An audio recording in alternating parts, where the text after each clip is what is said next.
Hi, everybody. How you doing? Scott Caldwell here, and glad to be able to have the chance to spend right at the end of the semester with you. I know it's dead week, and so trying to keep things a little bit light, a little bit fun with this. I'm going to tell you right now that if you are looking to be one of those people that takes a lot of deep notes as you're going along and keeping track of everything, put it down. There'll be a few things that I'm going to put up here. A lot more is going to be based off of pictures and some discussion of things and just giving you some information and some serious parts, but trying to have some fun too of trying to tie everything that's been talked about this semester all in together. Okay, so I really appreciate the opportunity to be able to record this for you. I'm sorry we can't do this in person. Unfortunately, it just doesn't work with my teaching schedule to get up there. We're able to do that this year.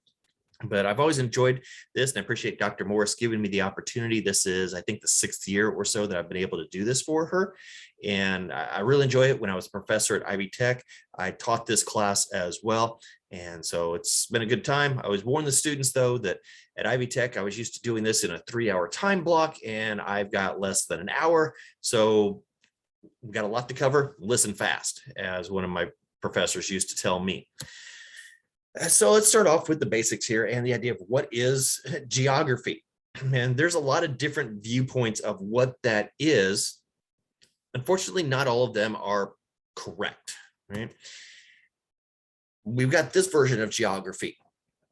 And while some people would say, oh, this is where they're making the movies about for Disney, this is the areas that they're covering in that. While that is true, this actually came from a curriculum that uses Disney to teach geography. Uses Disney to teach geography. Yes, you heard that right. Okay. And it's just kind of blows my mind that instead of using reality, we're using fiction to try and teach reality. And it doesn't work in important things like this. You can use it for a little bit of stuff, but boy, there's a lot of stuff that is just so not accurate, I guess we could say, right? With all these things.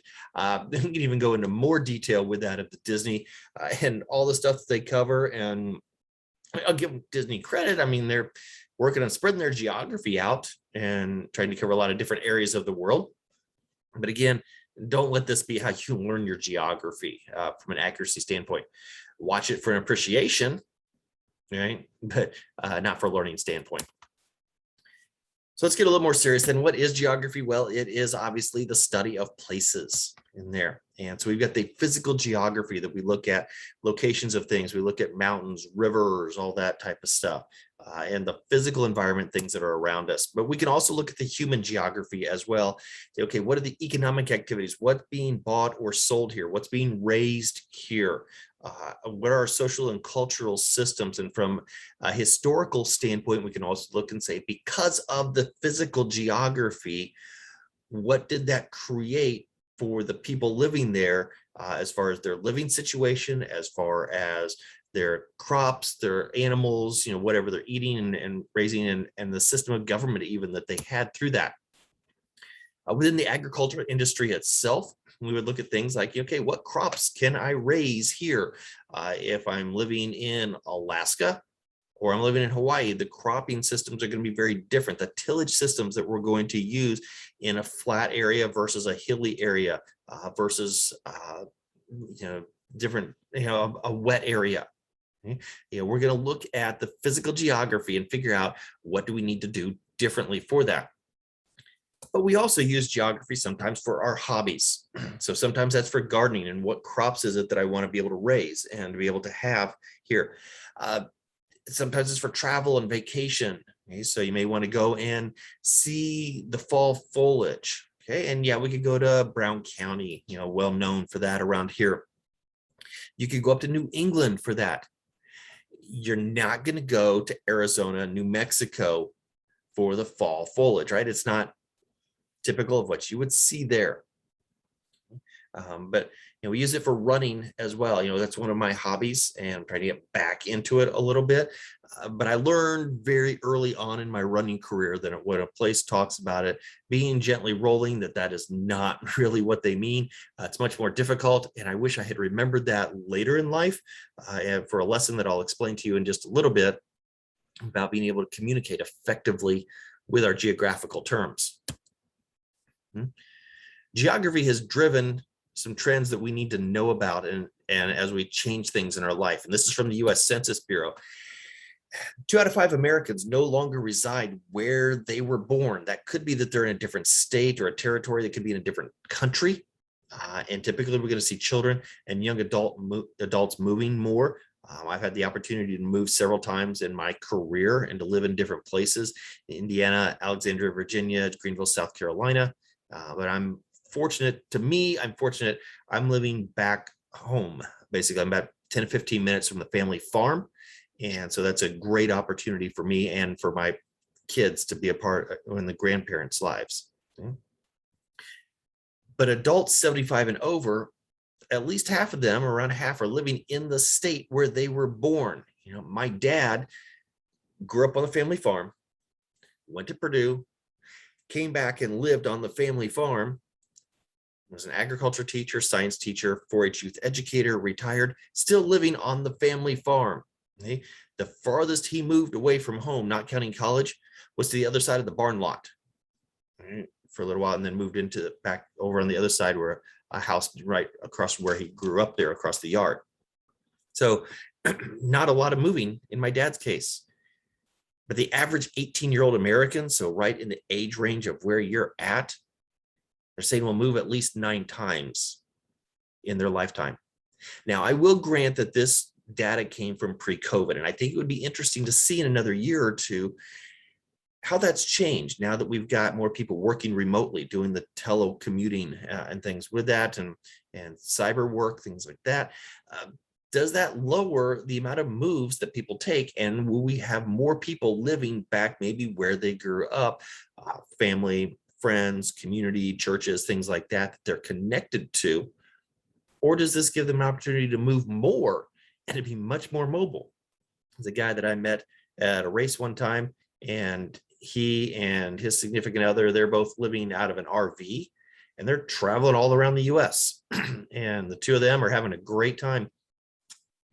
And he's posting pictures of what he and his girlfriend are doing as they're moving around. But that's made them much more mobile. But the work that they do can all be done online. So maybe we become more mobile, but it'll be interesting to watch that. We can be extremely egocentric as well when it comes to geography. I'll give you a moment there. I'm going to tell you right now, I love dad jokes. I have a gift for it, I guess, right?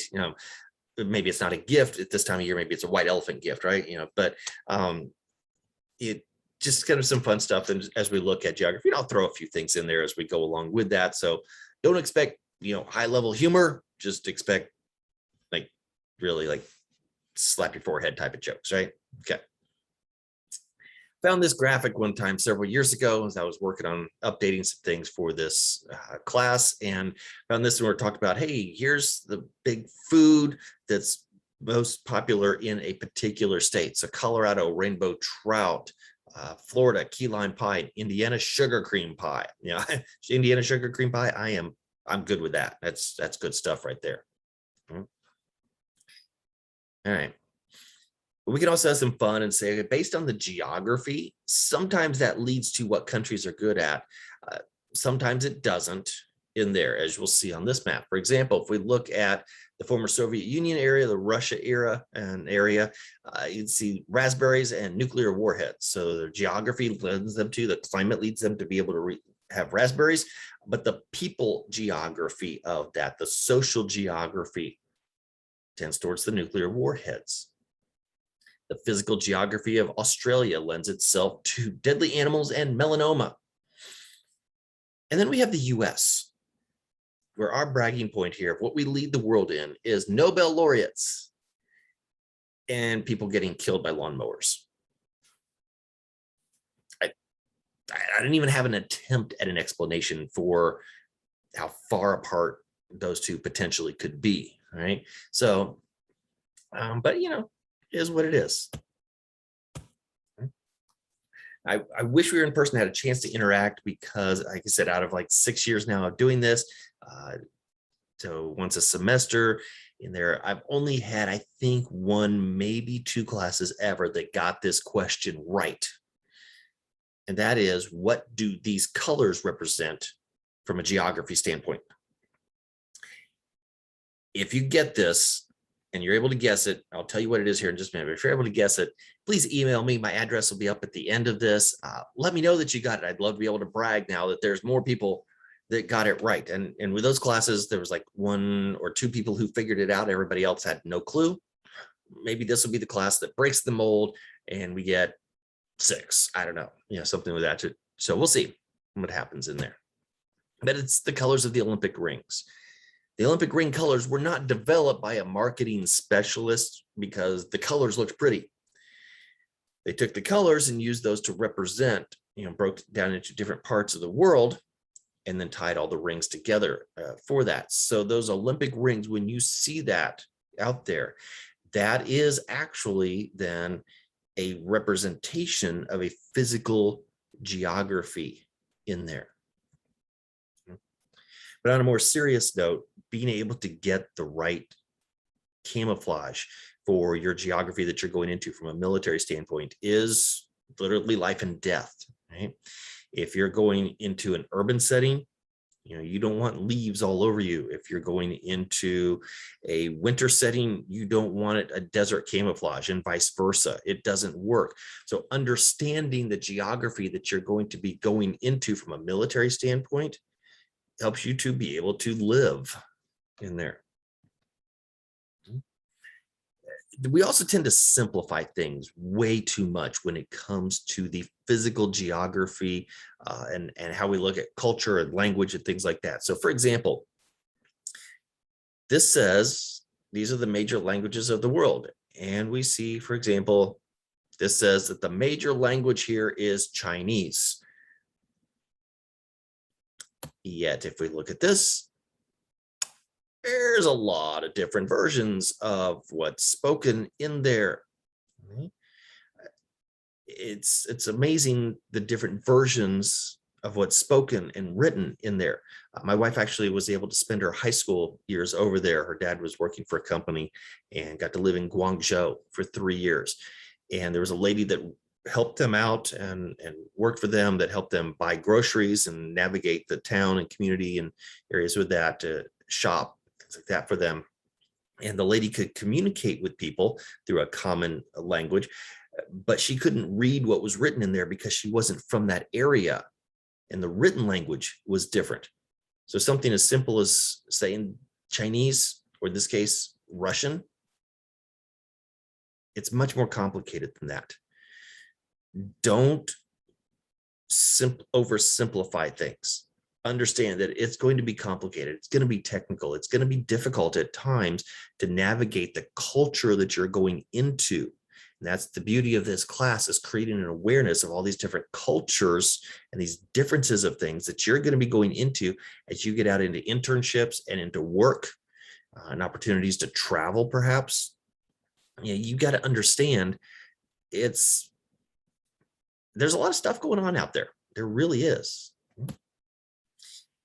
But we also can look at it and think, okay, you know what? We grew up in the same area. We should all have the same experiences, right? I mean, some people, hey, some similar races or ethnicities, religion, age, class, disabilities, language. So we'll take my wife and I, for example, okay? And we're going to use Purdue football. Wife and I are both Caucasian. We both grew up in a very similar religious upbringing, church situation for that. Ages are close in there. Socioeconomic status, we were both fine. We both spoke English, a lot of similarities with all of this.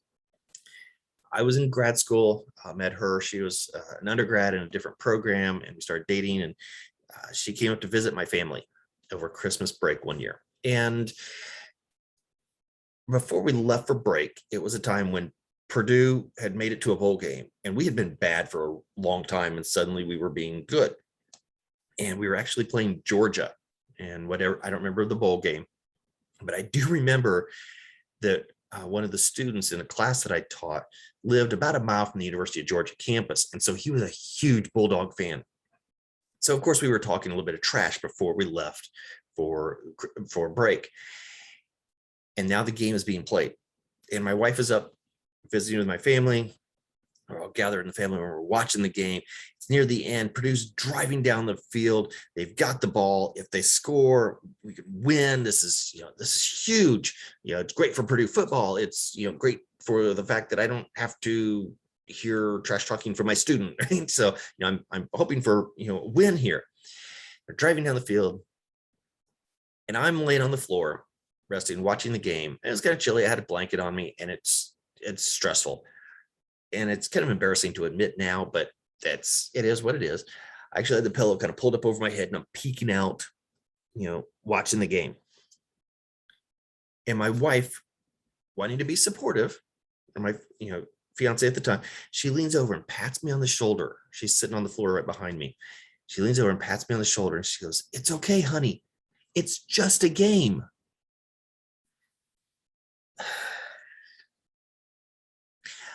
I looked over to my left at my mom. I thought my mom was going to kill her. I really did. I was like, oh, I'm not getting married. Now I'm going to have to start over. But the thing was, yeah, she grew up in Iowa. I grew up in Indiana. We had all these similarities, but their family were not sports fans. They just wasn't their thing. We watched all the Purdue games. We were huge Purdue fans. We watched other sports as well. That was a thing that our family did. So my wife was trying to be loving and supportive and saying, it's okay. It'll be okay, is what she was trying to get across, but just different wording in there.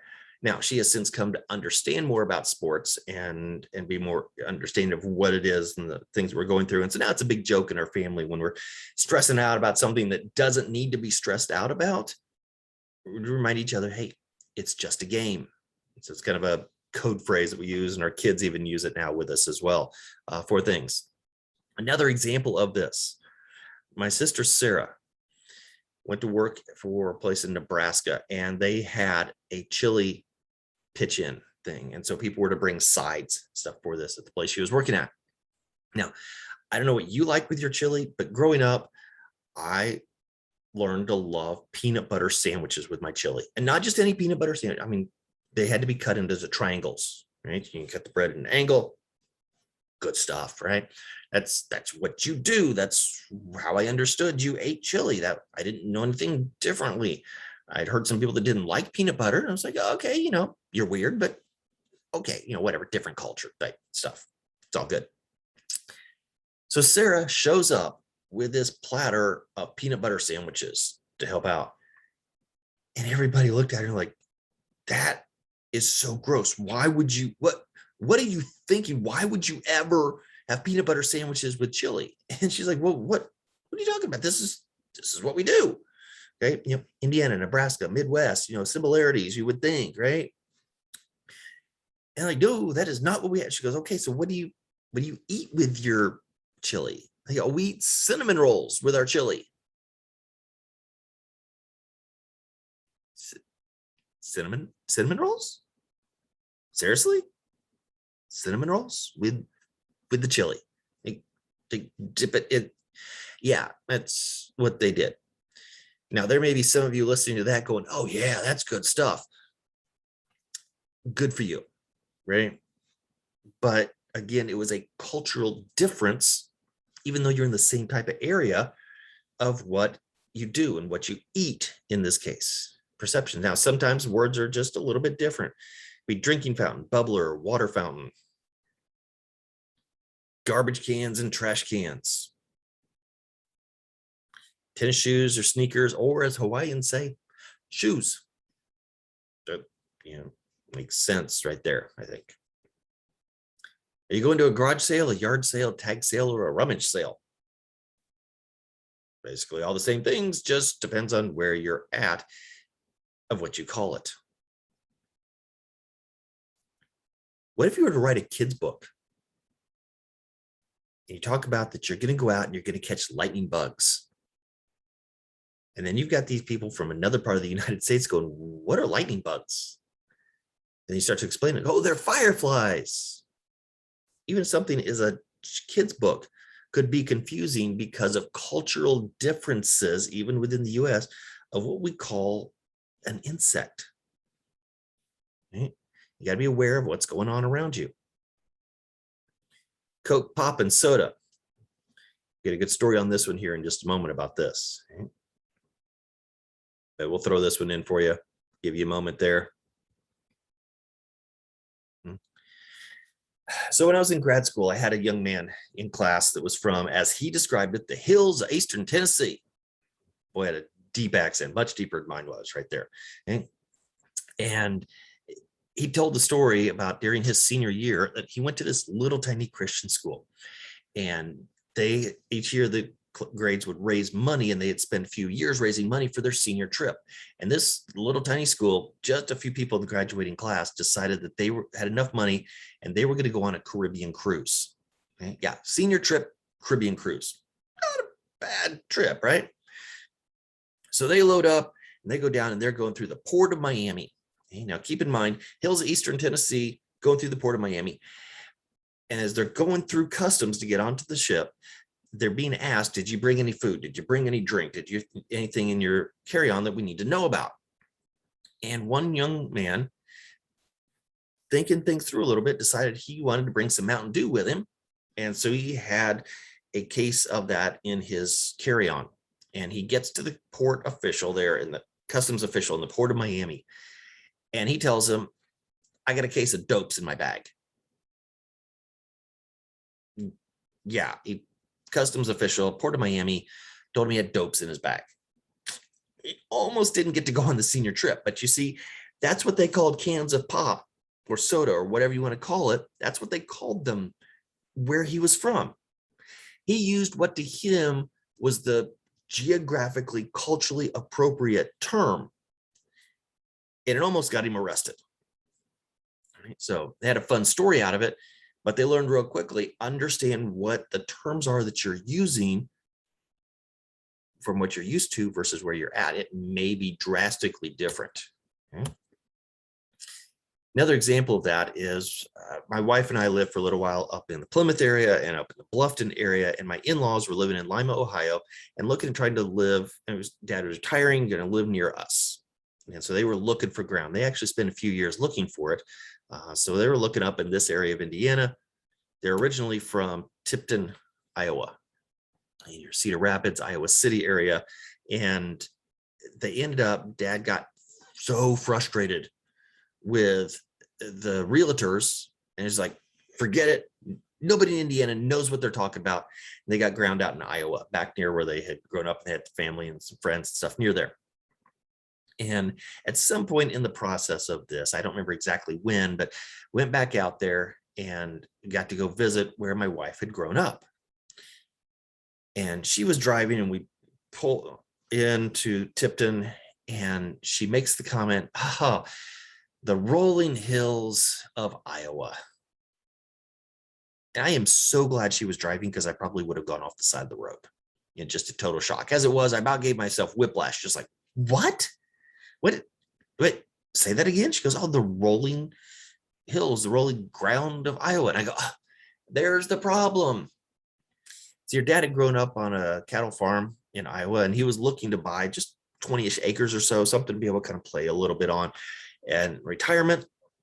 And they were looking around that whole northeastern Indiana area. And he was telling the realtors, I want rolling ground. And they would take him out to these areas.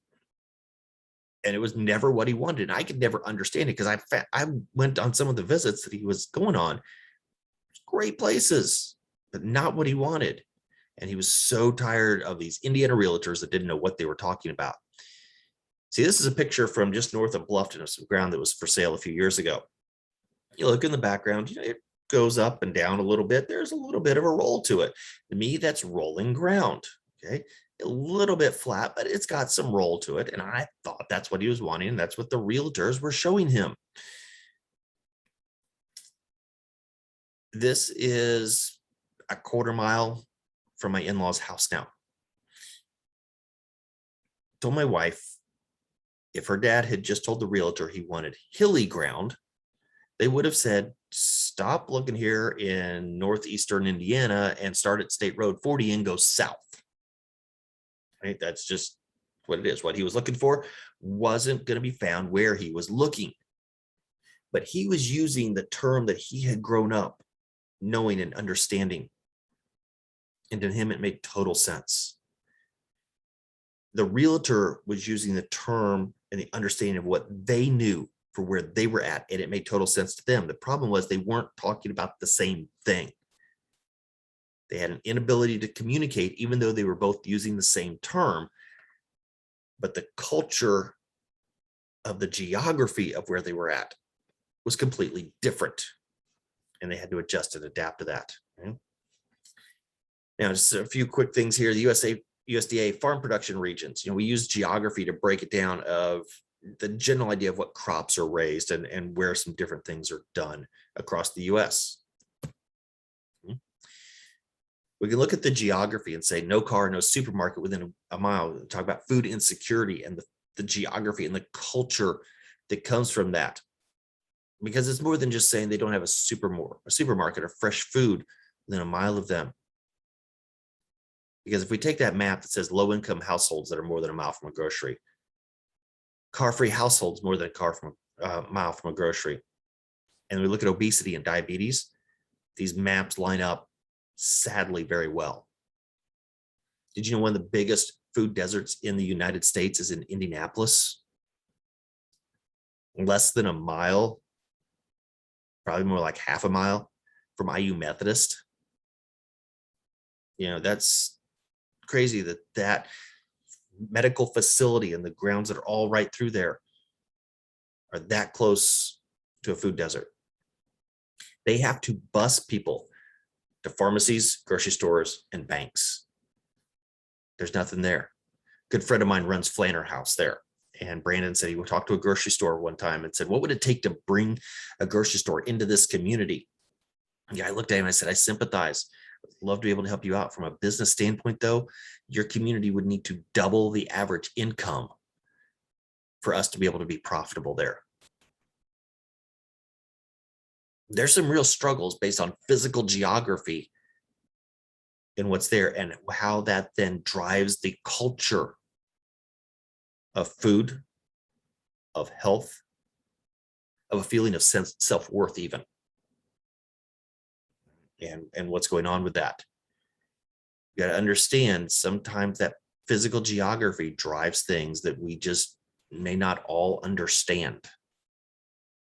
On a lighter note, I found this one time from USDA Ag Census, talking about this is every goat in the United States. Of course, goats have become much more popular, so there's much more darkness now in there. No pun intended. I don't know. I'm not a goat fan, so maybe say more darkness is actually appropriate. I don't know.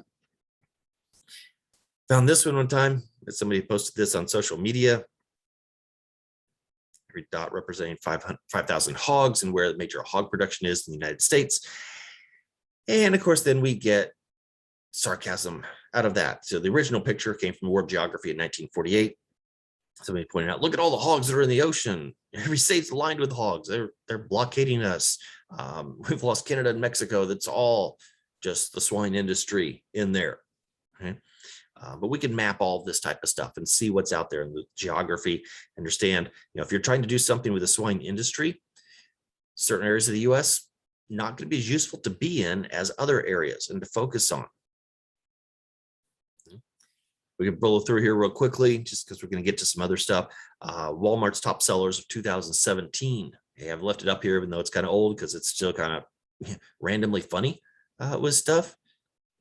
Hawaii, Barbie Farmer doll was the biggest seller in Walmart in 2017. Indiana, instant coffee. Okay. New Hampshire was cinnamon flavored toothpaste. Okay. Wyoming, flannel shirts. There's so much to unpack on this that we're not even going to spend time on that, right? We spend the whole class time on that. We don't have it. Study was once done and asked Americans to put the U.S. and these states into 5 regions. And this is the results of that. The problem is, if you've ever worked with data and surveys and collections with that, you understand that your answers aren't as clear cut as that. The reality is they had to define it a little bit better. because this is really what the answer said. They found a few places where they could say, okay, this was the South, this was the Midwest, but it started fading all around of what these states and how the US looked at it.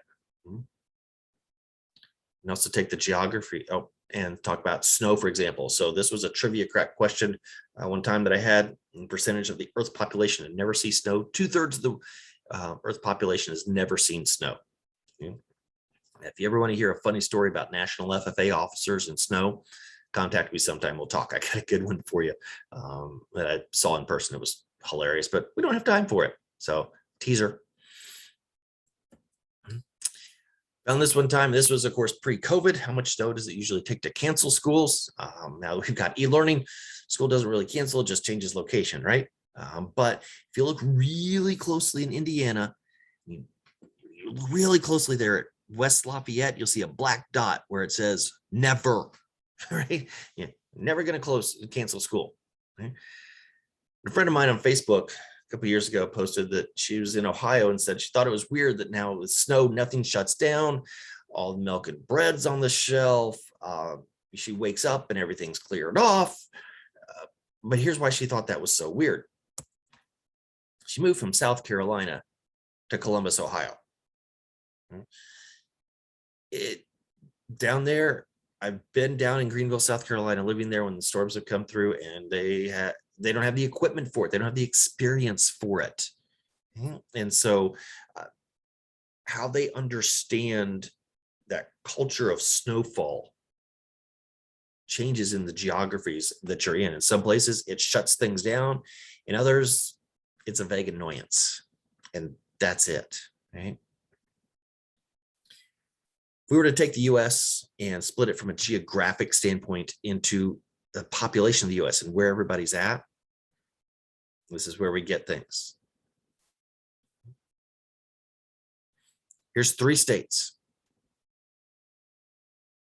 Notice the geography area where there's more population than others. How about just 2 states of equal proportion?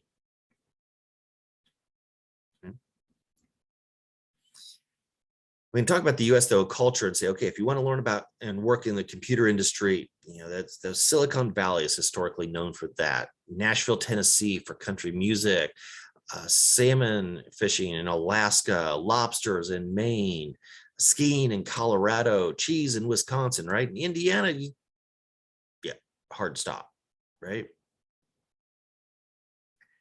How do we attract and keep strong talent and agricultural talent in Indiana when we're not sure what that culture is? Beth Bechtel, formerly of Agronovus and now with the United Nations, made the statement one time a few years ago, and I just thought it was very profound. She said, we have to use networking to create a new type of geography. They're not going to be able to walk out the door, go down the street, and see somebody necessarily that's in the same industry as them. We may need to have some of those industries that are spread out across Indiana working to network, to use social media, to use the internet to connect to each other, to create a new type of geography for that.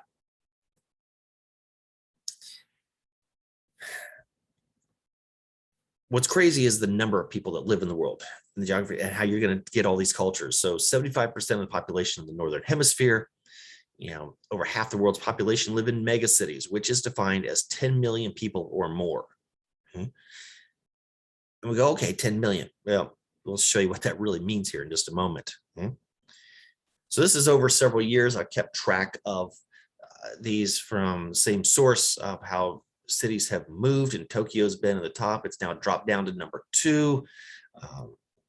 Other cities have moved in and out of that list in there. So right now there are 42 different cities in the world that are listed as mega cities. Like, well, what about where's the US have people at? Well, New York and LA are the only ones on the list. And they've consistently been right around that 10 to upper teens spots for those 2 cities. Currently, New York City is at the 11th largest city in the world, and LA is the 18th largest city in the world. Let me put this in perspective for you, though.